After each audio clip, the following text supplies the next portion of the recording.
최상병 순직 사건의 이 직접적인 원인이 되는 이 수중수색과 관련해서 임성근 당시 해병대 1사단장이 수중수색을 원했다라는 그 정황, 어제자로 한겨레가 밝힌 새로운 녹취를 통해서 또 확인되지 않았습니까? 바로 최상병이 소속되어 있던 그 소속 간부, 부대의 간부였던 포 7대대장이 7여단장과 통화를 한 내용이 공개가 됐어요. 임성근 사단장과 7여단장인 박모대령, 지금까지 자신들은 수중수색을 지시를 내린 적이 전혀 없다, 그렇게 일관된 입장을 내놨던 것과 다르게 임성근 사단장이 현장의 지휘를 했었던 점, 그리고 현장 지휘를 할 때 당시에 이 병사들의 입수 모습을 볼 수 있도록 안내하는 그런 내용들, 뭐 이런 것들이 녹취에 담기지 않았습니까? 그 7여단장이 그 최상병이 실종되기 2시간 전에 포 7대대장에게 전화를 걸어요. 그리고는 사단장님이 너희 그 한계 중대를 본다고 하는데 어디로 안내하면 되겠냐라고 물어보죠. 여기에 대해서 포 7대대장 그 이모중령, 물속에 들어가 있는 거 보려면 간방교 일대로 가면 될 것 같다, 뭐 이런 얘기를 또 하죠. 여기에 대해서 7여단장 별말 없이 알겠다,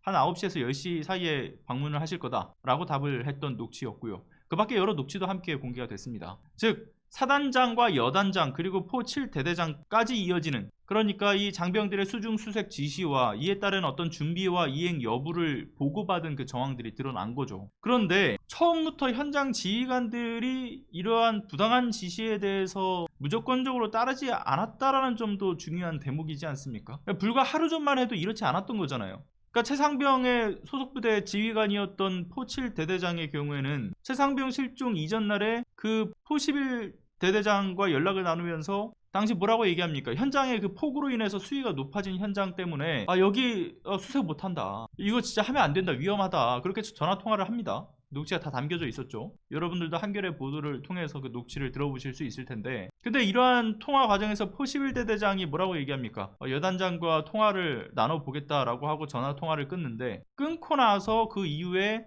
포 7대대장이 작전 지역의 상황들을 다 사진으로 찍어서 이제 그 포병대대장들이 있는 그 단톡방에다가 공유를 해요. 그러면서 이거 수변 일대 수색이 지금 겁난다, 물이 아직 깊다라고 전달을 해요. 그러니까 수중수색은커녕 수변수색도 지금 이거 위험성이 따르기 때문에 이거 할 수가 없다라는 지적을 한 거예요. 그런데 이런 단톡방에 관련된 사진과 글을 공유한 이후에 7여단장에게 또 메시지가 오죠. 하천 수변 정찰을 할 때 위험지역의 경우에는 그 도로 정찰 위주로만 해라 라고요. 그러니까 불과 하루 전만 해도, 그것도 오전 중에 병사들이 물속으로 직접 들어가서 실종자 수색을 할 수 없다, 그래서 윗선에서도 안 해도 된다, 뭐 이런 판단이 있었던 겁니다. 그러니까 현장 지휘관들 역시도 이 위험성을 인지하고 있었고 이를 상부에 보고를 한 거예요. 임성근 사단장에게까지도 보고가 들어간 거고요. 그런데 이런 통화가 있고 난 이후에 당일 임성근 사단장이 포 3대대 구중대를 방문해서 그 현장 지휘를 하고 난 이후에 그 사단이 발칵 뒤집혔다라는 거 아닙니까? 사단장이 불같이 화를 냈다라고요. 당일 그러한 경로를 했다라는 현장의 포 3대대 구중대장의 진술에 따르면 임성근 사단장이 현장 그 지휘를 위해서 왔을 때 그 구중대장이 이런 얘기를 했대요. 지금 여기가 지금 처음 온 작전 지역인 만큼 현장 확인을 목적으로 해서 이제 병력들을 대기시키고 있다. 그리고 이게 어떤 작업 간의 문제들, 그러니까 안전 위해 요소를 좀 파악하고 있다, 뭐 이런 거를 알리고 있는데 갑자기 사단장이 말을 딱 끊어버리면서 다 필요 없고 빨리 현장에 들어가라, 뭐 이런 취지의 이야기를 하면서 언성을 높였다라는 거고요. 근데 그 처음에 방문했던 현장 지휘를 했던 첫 그 지역, 거기가 벌방교라고 하지 않습니까? 벌방교 인근인데 그 벌방교 인근이 폭우 피해가 또 가장 컸던 지역이기 때문에 언론사들이 죄다 또 거기에 또 밀집해 있었다라고 해요. 그러니까 언론사 카메라들이 집중되어 있었으니까 아무래도 이걸 의식한 임성근 사단장이 그걸 신경 쓴 것으로 보인다라는 진술도 하죠. 그 구중대장이. 그러니까 언론에 잘 잡히는 게 중요하기 때문에 장병들을 사지로 내몬 겁니다. 그런데 이런 임성근 사단장의 경로가 계속 연이어 있었다는 거 아닙니까? 7월 18일, 그러니까 일과가 끝난 오후에 현장 지휘소가 있었던 그 예천 스타디움에서 7여단장이 임성근 사단장으로부터 전화를 받아요. 근데 그 전화를 받는 중에 옆에 또 포 11대대장이 있었던 거죠. 근데 그 포 11대대장이 그 7여단장과 임성근 사단장과 전화 통화를 하는 그 과정의 내용들을 다 옆에서 들으면서 포병 대대장들이 있는 단톡방에다가 막 다 관련된 그 상황들을 쭉 이야기를 해주죠. 엄청나게 지금 사단장이 화가 나 있다 라면서 공유를 합니다. 그리고 7월 19일 다음날이죠. 최상병 실종 1시간 전에 포 11대대장이 포 7대대장에게, 그러니까 최상병이 속해 있는 부대 포 7대대장에게 전화를 해요. 그리고 역시나 사단장이 지금 그 당시 엄청 화를 냈다라고 한다. 그리고 여단장에게 그런 얘기를 하더라. 포병대대장들이 네 말을 지금 듣지 않는 거냐 라면서 지적을 했다라고 하니 사단장이랑 마주치게 될 텐데 그렇게 되면 이제 수변 일대에서 확인하는 모습들이 보고될 수 있도록 신경을 써야 된다. 이런 취지의 얘기까지 전했던 거죠. 그러니까 이런 임성근 사단장의 부당한 지시와 압박은 실제로 당시 생존했던 병사들 사이에서도 관측이 됩니다. 그러니까 간부들이 한숨을 그렇게 많이 쉬더라. 답답해하는 모습들, 분위기가 정말 험악했다. 이런 인식들 그 당시 장병들도 하고 있었다라는 거예요. 그래서 야 이거 진짜 다음날 위험한 작전에 투입이 되나 보구나, 이런 판단들을 장병들 사이에서도 하고 있었다라는 거고요. 그런데 중요한 건 뭐냐, 당일날까지 수중수색을 하게 될지라는 거는 아무도 몰랐다라는 거예요. 장병들은. 심지어 그 당시에 그 가지고 갔던 물품들도 수중수색에 최적화되어 있는 물품들을 챙겼던 것도 아니죠. 준비도 전혀 안 돼 있었던 거예요. 근데 이러한 것이 단순히 임성근 사단장의 질타로 끝난 것이 아니라 명확한 지시사항으로도 이어졌던 거 아닙니까? 그러니까 임성근 사단장의 지시사항을 하다란 포 11대대장의 메시지에 따르면 그 현장 지휘를 하고 난 이후에 뭔 얘기를 하냐면 사단장이 경례 미흡을 지적하더라. 그래서 경례를 잘 해라 이런 거죠. 다 또 내가 현장 지휘를 갈 건데. 아무튼 그런 지금 이 재난 재해를 이 수습하러 간 그 상황에서 경례 미흡 같은 거를 지적하는 사단장도 어이가 없지만, 아무튼 그리고 또 하나 지시사항을 어떤 걸 전파를 하냐면 수중수색에 있어서 일렬로 해서 이렇게 밑에를 짚어가면서 하는 거 비효율적이다. 무릎 안쪽까지 그 물속이죠. 무릎까지는 들어가서 바둑판식으로, 그러니까 일렬로 서는 게 아니라 바둑판식으로 해서 탐색을 하는 수색 정찰을 해라. 그런 구체적인 지시사항도 전달을 하죠. 그뿐 아니라 또 다른 해병대 간부의 진술을 종합하면 임성근 사단장이 화상 원격 회의까지 주관을 하면서 위에서만 보는 게 수색 정찰이 다가 아니다. 내려가서 숯불을 헤치고 앞서 말한 것처럼 바둑판식으로 찔러보면서 찾아야 된다. 이런 질책과 압박을 했다는 내용도 나왔고요. 그리고 정말 충격적인 것은 사건이 터지고 나서 임 전 사단장의 태도도 또 어땠습니까?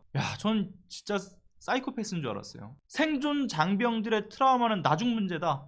언론에 접촉되지 않도록 관리되어야 한다. 이런 식으로 지시를 하지 않습니까? 전화통화로. 그 사안을 축소하고 덮으려는데 급급한 모습을 보이기도 했던 게 이게 다 녹취록으로 공개가 됐잖아요. 그러니까 임 전 사단장이 자신이 하지도 않은 수중수색을 지시했다라고 언론들이 주장하고 있다고 해왔지만 이렇듯 많은 정황, 그리고 증거들, 진술들, 그리고 심지어 이 후속 조치 과정에서 나온 이 녹취 파일까지 임 전 사단장의 직접적인 지시가 있었음을 증명하고 있는 거죠. 심지어 사건 당일에 임 전 사단장이 사단 공보정훈 실장한테 보고를 받은 것도 다 나오지 않습니까? 임성근 사단장이 전날에 그 현장 지도를 했던 곳에서 병사들이 그 무릎 깊이까지 들어가서 바닥을 찔러가서 수중수색을 하고 있는 모습을 다룬 그 사진, 언론 기사 이런 것들을 보고를 받아요. 이때 임성근 사단장이 뭐라고 얘기하죠? 훌륭하게 공보활동을 하고 있구나 이러면서 칭찬하는 답장까지 보내요. 그러니까 수중수색을 지시했던 것뿐만 아니라 본인은 지시한 적 없다라고 하면서도 정작 수중수색 작업을 인지하고 있었던 것도 확인이 되는 거죠. 그런데 정말 중요한 건 애초에 이건 임성근 사단장이 직접 현장 지휘를 했던 것에서부터 책임 문제가 있었던 거 아닙니까? 당시에 그 호우 피해 복구 작전을 위해서 합참하고 그 제2작전사에서 단편 명령이 떨어졌다라는 거잖아요. 7월 17일 오전 10시에. 그 어떤 단편 명령이었냐면 작전 통제는 50사단장이 하도록 해라. 그리고 해병 이 신속 기동부대를 통해서 호우 피해 복구 작전과 실종자 수색 작전을 해라. 이런 내용이었어요. 그도 그런 게 해당 지역이 54단의 작전 지역이었기 때문에 그런 거죠. 그러니까 그 지형도 잘 알고 있고 무엇보다 비가 많이 오고 또 여러모로 지금 물 깊이도 수심이 굉장히 높아진 상황에서 지형이라든가 이런 위험성을 잘 파악하고 있는 것이 54단이었기 때문에 당연히 54단의 작전을 통제권을 준 거 아닙니까? 그런데 지형도 모르고 위험성도 전혀 모르는 임성근 사단장이 본인에게 작전 통제권이 있는 것도 아닌데도 불구하고 직권을 남용해서 다른 부대의 작전 지역으로 들어와서 수색 작업을 펼친 거죠. 물론 대민 지원 업무로 해서 이게 약간 파견 나오는 식으로는 가능하다라고 쳐도 수중 수색 업무는 직권을 남용한 이 부당한 임성근 사단장의 지시였다라는 게 드러나는 대목인 거죠. 이 단편 명령을 통해서도. 그렇게 작전 통제권을 잃었던 날인 17일에 오후 늦게 임성근 사단장 명의의 단편 명령도 내려져요. 작전 통제권이 없는 사람이 단편 명령으로 관련된 수색과 관련된 지시사항을 내려요. 수색 작전을 지원하라. 이게 공문 형태로 하달이 단편 명령으로 내려진 거 아닙니까? 그리고 임성근 사단장의 단편 명령 이후에 몇 분 후에 그 포 11대대장이 사포 7 대대장한테 사단장의 지시사항이다 라는 이름으로 내일 과업은 너희들의 과업은 실종자 수색이다 이런 구체적 지시, 그리고 사단장의 현장 지휘까지 있을 것이다 라는 것도 알렸다는 것이고요.